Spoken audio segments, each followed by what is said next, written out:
Last night at the GOP debates, I believe we saw, at least in my opinion, one of, if not the greatest debate performances of our generation.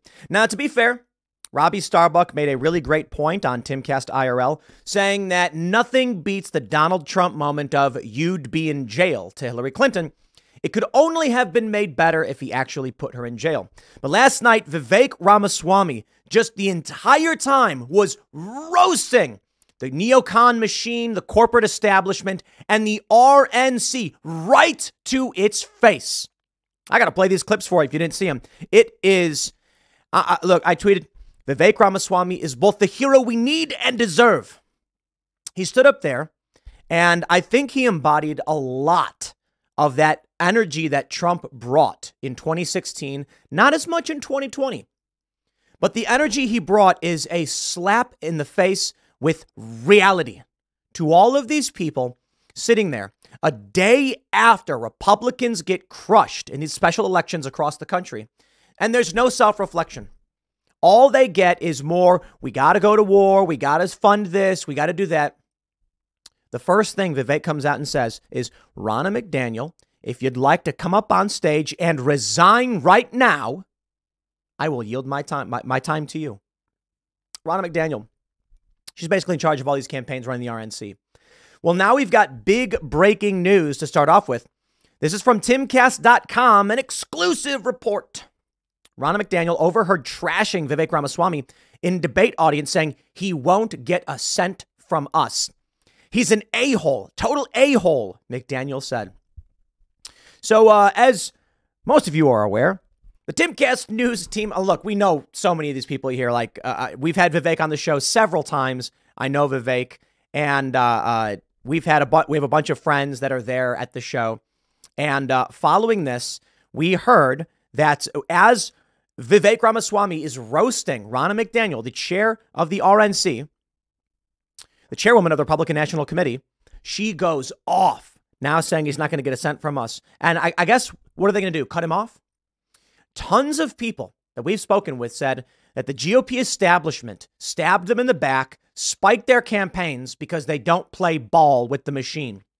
Ronna McDaniel and the RNC, the Republican Party, would rather lose every election than lose control. The same is true for the Democratic Party and their upstart politicians and up-and-coming young stars. Here we go. Ronna McDaniel, the chairwoman of the Republican National Committee, was overheard loudly disparaging candidate Vivek Ramaswamy from the audience during Wednesday night's debate. A source who was sitting near McDaniel told Timcast News that she was not attempting to keep her voice lowered as she called him an a-hole and declared the party would not be giving him a cent. Now, my understanding is that there were many people who could hear her say this, and a source told me she was not attempting to keep her voice down as she said it. At the end of the debate, apparently you can see Vivek talking to Ronna. So, I mean, this is amazing. Then we got to go through all of this. So here we go. I want to play this for you first. This is the clip of Vivek Ramaswamy roasting the failures of the RNC. Ronna McDaniel took over as chairwoman of the RNC in 2017. We have lost 2018, 2020. 2022, no red wave that never came. We got trounced last night in 2023. And I think that we have to have accountability in our party. For that matter, Ron, if you want to come on stage tonight, you want to look the GOP voters in the eye and tell them you resign, I will yield my time to you. And frankly, look, the people there cheering for losing in the Republican Party. Think about who's moderating this debate. This should be Tucker Carlson, Joe Rogan, and Elon Musk. We'd have 10 times the viewership, asking questions that GOP primary voters actually care about and bringing more people into our party. You think the Democrats, and we've got Kristen Welker here, you think the Democrats would actually hire Greg Gutfeld to host a Democratic debate? They wouldn't do it. And so the fact of the matter is, I mean, Kristen, I'm going to use this time because this is actually about you in the media and the corrupt media establishment. Ask you, the Trump-Russia collusion hoax that you pushed on this network for years, was that real or was that Hillary Clinton made up disinformation? Answer the question. Go. Mr. Rogers, this is how we get our country back. Wow. We need accountability because this media rigged the 2016 election. They rigged the 2020 election with the Hunter Biden laptop story. Mr. Ramaswamy, and they're going to rig this election. Your time is up. Accountability. Vivek is so incredibly correct in that opening statement. In a minute and 21 seconds, Vivek just eviscerates the Republican establishment. Let me highlight that point again. When he said, do you think that the Democrats would hire Greg Gutfeld to moderate a debate? Of course not. The Republican establishment hates you. The RNC hates you. You know how we know? Harmeet Dillon is not the chair. How do we know? They won't hire Scott Pressler or work with him. Ronna McDaniel and the rest of the establishment GOP, they despise you. Well, I got to tell you, my friends, I'm not a Republican. I don't like the Republican Party. This is why I don't like the Republican Party. And there is a small handful of Republicans that I do like. There's a handful of Democrats that I like too. That's true. It's always been the case. But that number seems to be dwindling. I'll give a shout out to Ro Khanna. He seems to be pretty good. But, it's like the woke stuff and the far left has gone too crazy for me. And so I think the best member of Congress we got right now is probably Matt Gaetz. Vivek Ramaswamy responds to the story saying this is totally not corrupt in pure sarcastic fashion. It's really amazing when you consider the most important element of what he said. These people, let me jump back to the end of this clip. These people who are moderating the Republican debate are left liberal partisans who lied about Republicans, lied about Donald Trump, and here we go again. We have to ask ourselves, why is it that Donald Trump keeps giving interviews to these people? He knows they're going to lie. It's brutal, my friends. It's brutal, but I am happy to see. I'm happy to see the rise of independent media. So I must stress this to all of you. Go to Timcast.com and watch Infringed. Become a member. This is our big push. We launched a documentary on gun rights. Lauren Southern, John Dutoit. It's a Lauren Southern film. Gun Rights in America. Nearly 2 hours long. It is worth your $10. Become a member and help us supplant and shut down this corrupt, crooked establishment machine. These Republicans, my friend, they may as well be Democrats. They're saying they're not going to give Vivek any money. Why? Because he called you out for what you've done. You failed in the elections. You allow I shouldn't say far left, but liberal, neoliberal, partisan actors to moderate a debate. Dude, I just absolutely despise what these people do. And you know what, man? I'm not a big L libertarian, but I tell you this: we have a lot of Libertarian Party members come on the Timcast IRL. Angela McArdle, we have Josh Smith, we had Dr. Michael Rechtenwald, Dave Smith, a ton of these people, all aligned with the Mises Caucus and the Libertarian Party. But I'm not aligned as much with the Libertarian Party. I would probably fall more into a moderate America First position. It makes the most sense. I don't like war. I think it's a waste of our resources. You want to talk about how rent is going up, wages are stagnant? You know what they talked about on the debate stage last night? Retirement age. How you got to push the retirement age back. Oh, yeah? I got an idea. I can find you some money for Social Security. How about it's called not spending hundreds of billions of dollars in Ukraine? So I'm sick of this corrupt and crooked machine. But you take a look at what I gotta say this again. I'm a media guy, okay? I'm sitting right here. We got 6 microphones ready to go. And what happens? They put neo-lib, left, partisan hacks who lie in front of the Republicans to ask their garbage questions. It's controlled opposition. I know not everybody likes me. I know there are a lot of people on the right who are like, Tim's a shill. He won't say this or that. And he won't. Dude, that's fine. The point is, you come and sit down in these chairs. I'm going to ask you the questions that I feel like asking. I'm going to say the things I believe. I'm not going to just try and pander to a large audience size. But you know what the best thing is? We can do these events with a bunch of different people. And you know that when you watch anti-establishment and independent media, You may not completely agree with everything we say, but we're not lying to you. By all means, you can comment all day and night, every single time. Tim, you are so wrong about this. Absolutely. I get a lot of things wrong. Thank you for your commentary. Thank you for your criticism. But guess what? The only thing I'm going to do is try and be as honest as possible about what's going on and what we can do to make things better. So we got a bunch of big stuff in the works. Become a member. Support us if you want to see this mission succeed. We've got a big event coming up in March in Pittsburgh. And you know what we're going to do? We're working on it. I got to keep it secret for now as we're working on the official list. But I'm hoping that we can have the highest rated political event of the year in terms of total viewership. I think we can pull it off. We've got big plans in the works for Pittsburgh. And I watch this stuff and it fires me up. I see when Vivek mentioned the moderators as partisan liars who pushed the Russiagate lie, I'm just like, we got to do something. You know what, man? You can't sit around and just say, why won't someone do something, right? And that's how I see it. My attitude is, okay, we'll do it. We'll figure it out. We'll do what we can. It's not going to be easy, and I don't know how far we can go, but I'm telling you right now, Timcast, this company, we are going to be putting, I'll say it like this. You become a member, we're going to sink that money into crazy cultural projects. We're going to take over this machine. We're going to stop the lies, and we're going to get people to debate with real questions. And I want to stress this too. The American people don't want war. Very few do. Yet everybody on that stage, sans Vivek Ramaswamy, is he the only war skeptic up there? He's talking about bolstering our military power, our naval power. He's giving you specific policies that are in place right now. And then everyone else is like, how many ships should we have? 350. What does that even mean? He says, no, we've got a program where we're decommissioning ships. We've got to reverse that, bolster by 20%. There's your hard number. And then he talks about, why are we wasting money on these foreign wars we shouldn't be involved in? Is he the only one? Frank Luntz tweeted this. Ronna McDaniel is the GOP's secret weapon, an amazing speaker and smart strategist.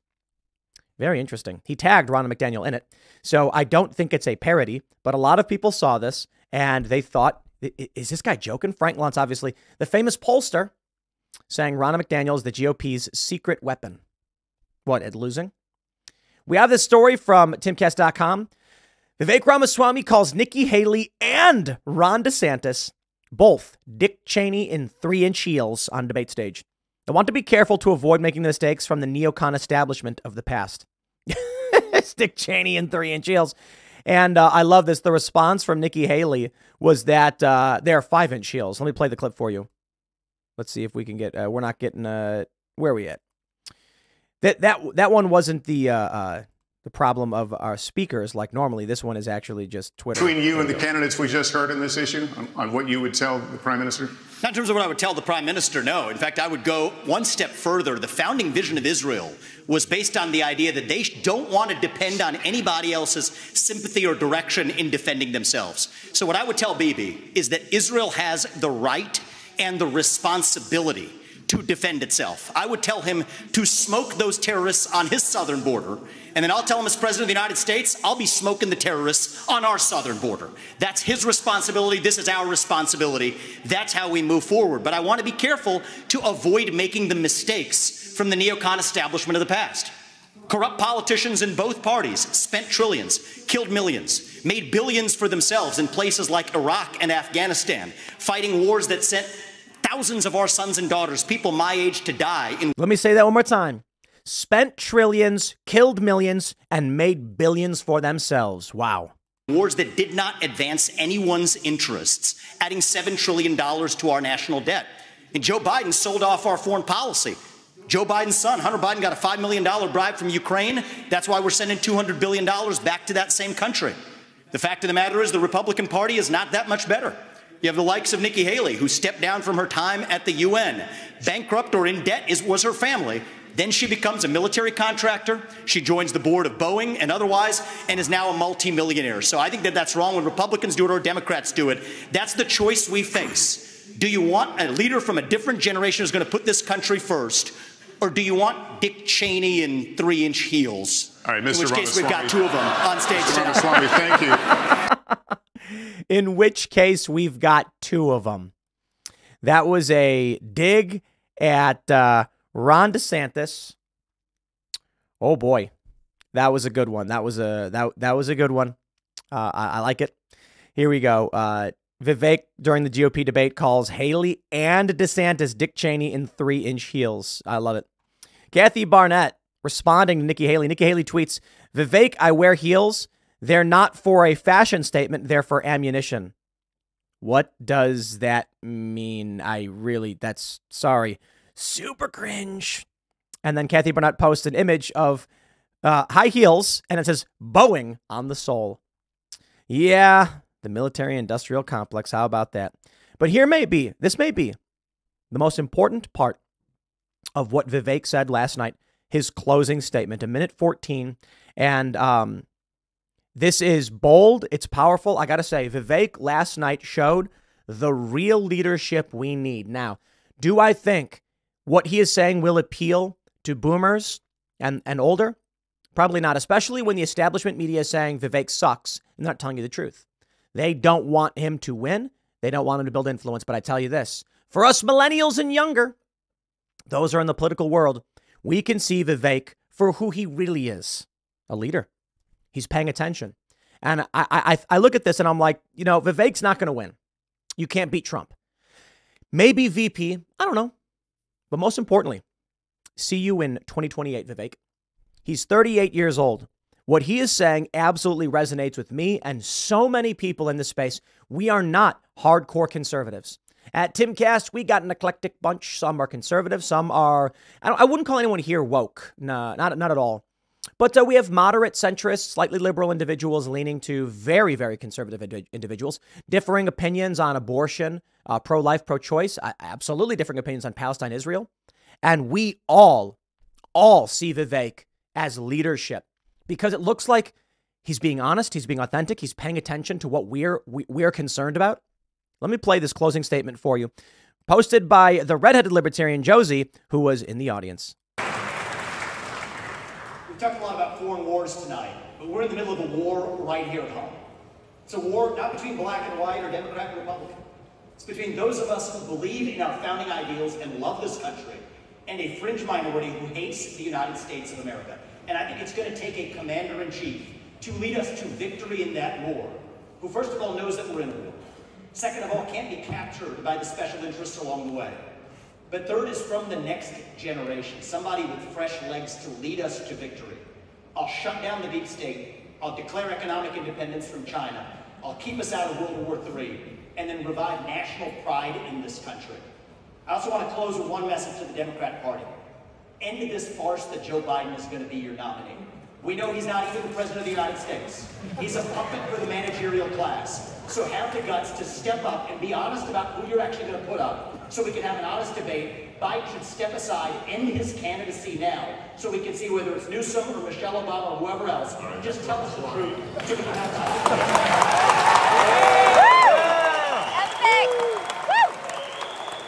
That was talk about a closing statement. I know the audio's a little low, but let me just stress what he said again. The Democrat Party needs to end the charade that Joe Biden is actually their nominee. I said this several weeks ago. Joe Biden is out, and we all know it. It's going to be Gavin Newsom. And every day it's looking more and more like it's going to be Gavin Newsom. This is what we've been saying. And the reason? He's running a shadow campaign. He's flying out and meeting with Xi Jinping and things like this. Yeah, we know it's not going to be Joe Biden. The question is, how do the Democrats get Joe Biden out of there? I don't know. But the fact that Vivek is willing to say it, everyone on that stage last night, except for Vivek, was a plastic waste of space. Chris Christie was the worst. Let me say this. Tim Scott, I like the guy. Good dude. Should not be in that stage. I'm sorry, man. Like, we even have the same name. You think I should just be, hey, look, I should root for him for that. Nah, but his answers were very, very bland. Run of the mill. What will you do about the border security? We've got to secure our borders. And then we've got to deal with the problem at home. It's like, yeah, that's not an answer. You got to say something like, we're going to bolster our National Guard presence on the southern border. We're going to end these catch and release programs. We are going to, Nikki Haley said all these things too. Respect. Nikki and Ron had their moments. But you know what's really fascinating? I could sit here today and tell you about the great things Nikki Haley said in terms of Remain in Mexico program, shutting down the border, all of that really great stuff. But Vivek hit the ball so far out of the park, none of it even matters anymore. He outshined every single one. So how do you think the establishment corporate press is reacting? First, Patrick Bet David, 124,000 votes on X, who won the debate, 82.9% Vivek Ramaswamy. I want to just stress really quickly, there are individuals who have hitched their wagon to Ron DeSantis, and they made a terrible, terrible mistake. Now, there's always an opportunity to admit that you were wrong, but they can't do it. I think because some of them are getting a paycheck. I really do think so. I think the DeSantis campaign probably retained several prominent individuals so that contract position for like advice and things like this. And if you've got a 2-year contract with somebody, what do you do? So here's what I think happens. I think Ron was the front runner, a year and a half ago. Trump wasn't. No one really knew what was going to happen. And I'm a big fan of Ron DeSantis, not his campaign, though. And so you get some people who are like, I bet I can get in on this. They meet with him and say, let me work with you and I'll help you out. Signs a deal, gets a retainer contract for consulting services. And now that Ron has completely imploded, they cannot back down. That's what I think. Vivek Ramaswamy clearly won the night. That's it. We know none of them are going to beat Trump. You can't. Trump had a rally at the same time. He actually had substantially more views in the GOP debate.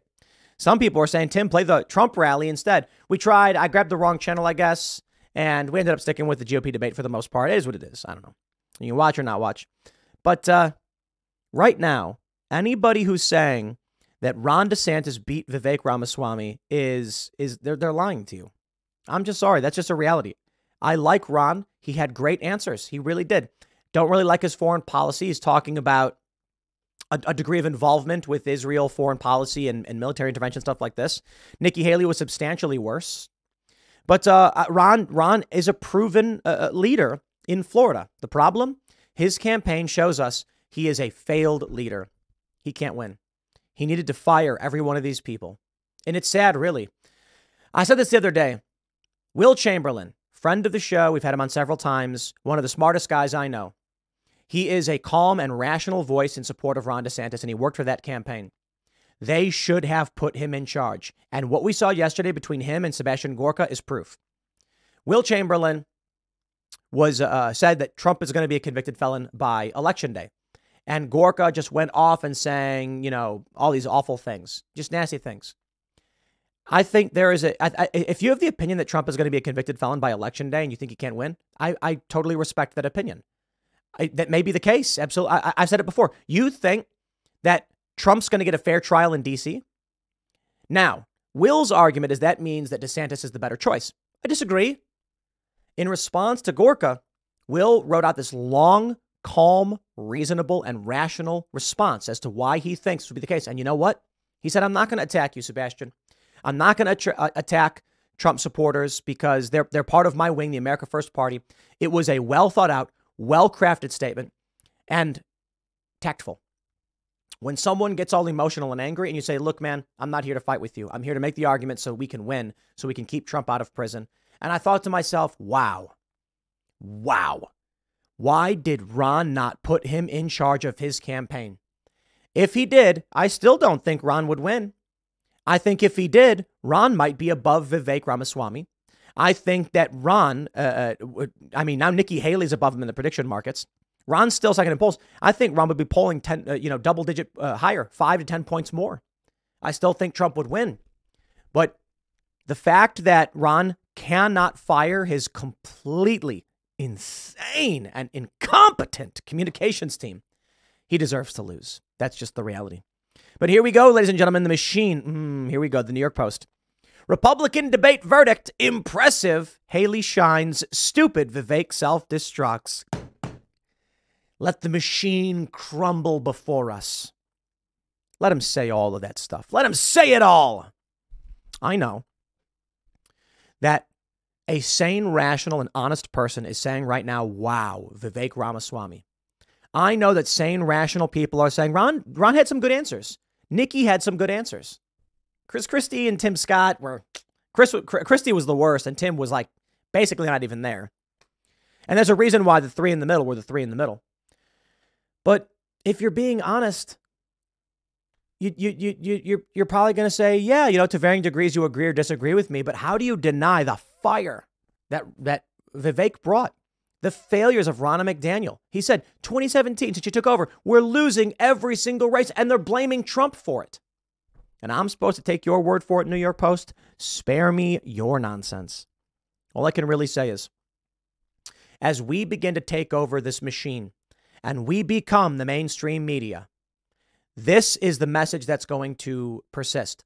Honesty, authenticity, and fair disagreement. If you think I'm wrong about my political positions, you're allowed to, and I respect that you do.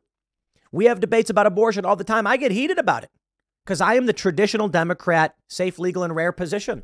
And I know it's a dang near impossible moral line. But we can have those arguments, and I want to have those arguments, please. And tell me I'm wrong, and I'll shrug. I'm like, man, I really just don't know. I don't know what else to say, But I'll tell you how I really think, what I really feel, and I expect you to do the same. And then, if it comes down to it, and y'all vote against me and I lose, I will shake your hand, and I'll say, hey, there you go, man. Like, this is what it's all about. If people don't agree with me in the way I see things, that's the way it's supposed to be. And I can accept being wrong and being in the minority on this one. But this machine, they can't take it. They want war. They want chaos. They want crisis. Newsweek with the best headline ever. Vivek Ramaswamy is tearing Republicans apart. Good. Let it happen. You see, the Democrats had their young upstarts. And what did they do? They caved to the machine. Look at AOC. Look at Bernie. They bend the knee. The Republican Party still has defiance within its ranks. Good. Matt Gaetz, Vivek Ramaswamy. I think the next generation, our generation taking over, is going to bring about real revolution in our political establishment. And the same goes for the left, but they're having a harder battle of it. I think it's because Bernie wasn't nearly as crazy and tough as Donald Trump. But we will see. There are big things happening. You want to help us supplant and replace the corrupt media machine? Become a member at timcast.com. Click join us. Watch Infringed. Watch our uncensored members only shows. Join the Discord server. We got something big in the works, and we're about 30 to 40% there. But I'm hoping next year, Timcast, with our sponsors and our partners, will pull off the biggest political event of the year outside of the election itself. We'll see. Vivek Ramaswamy. Let me just close by saying, wow, man, it is an honor and a privilege to have hosted you on this show. The debate performance I saw last night was the best debate performance I have ever seen. And with all due respect to Donald Trump, that you'd be in jail moment and many of his quips, those were grand slams. And those may be some of the greatest lines of any debate, like fat pig and things like that. But Vivek's entire sustained performance, absolutely on point. I'll leave it there. Next segment will be coming up at 1 p.m. on this channel. Thanks for hanging out, and I'll see you all then.